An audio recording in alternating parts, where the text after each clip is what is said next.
case you missed the last episode, the Wild Track team spent the night at Nowbarra Station. We met the world's cutest baby donkey, Chopper.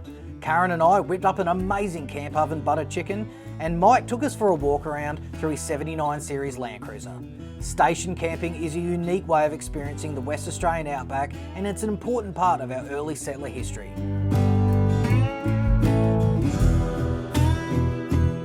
Today we continue our Murchison adventure, passing through the towns of Mount Magnet, Kew, before onto our next stop, Big Bell.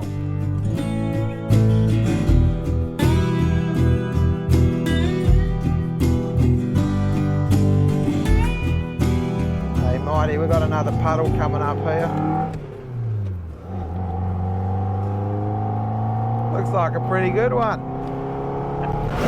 Country without a big puddle. Whoa, that was pretty good!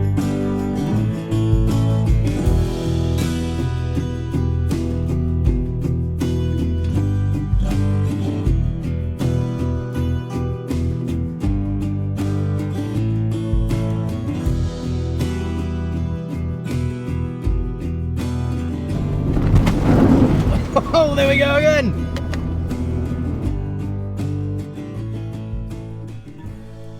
As we drive up to the townsite of Big Bell, it's hard to believe that so many people lived out here. Miners, families and treasure hunters alike, all drawn by the town's promise of gold.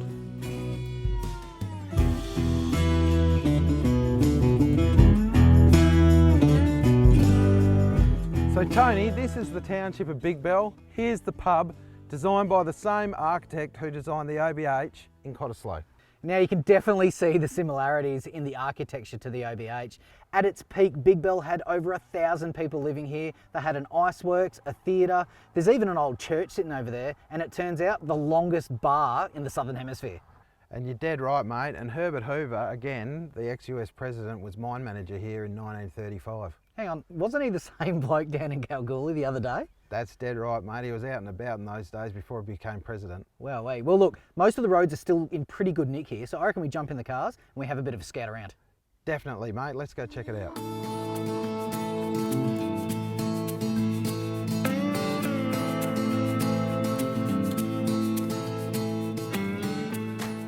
Big Bell was once a hive of activity in the early 1900s, with gold being discovered in 1903 and the town site established in 1936.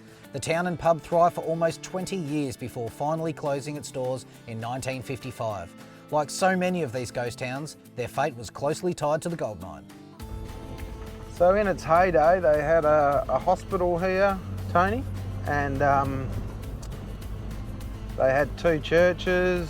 They had a state school, Catholic school. Up here you can see the water tower's still standing. You know, as you look in the bush, you can see some ruins of old fireplaces. There's still a bit to see.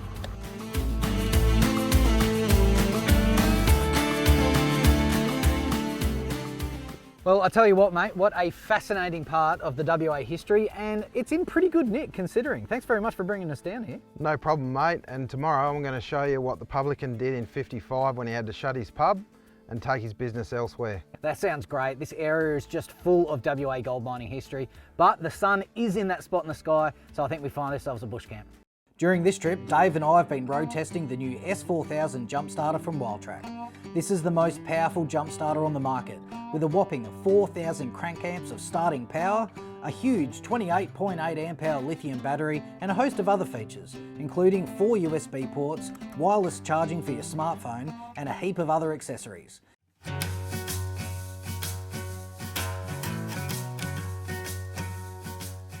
One of the things I love the most about the West Australian outback is how the terrain and scenery changes from day to day, from coastal dunes and scrub to red dirt and rock formations.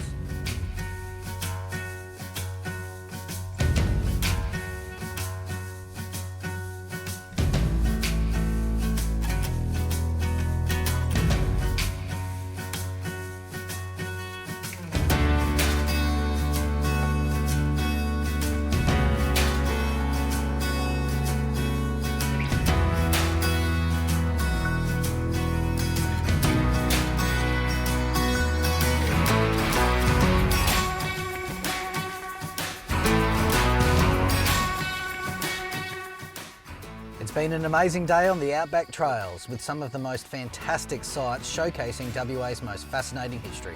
Join us next week as we make our way to Horrocks, where we find an interesting connection to the old Big Bell Hotel.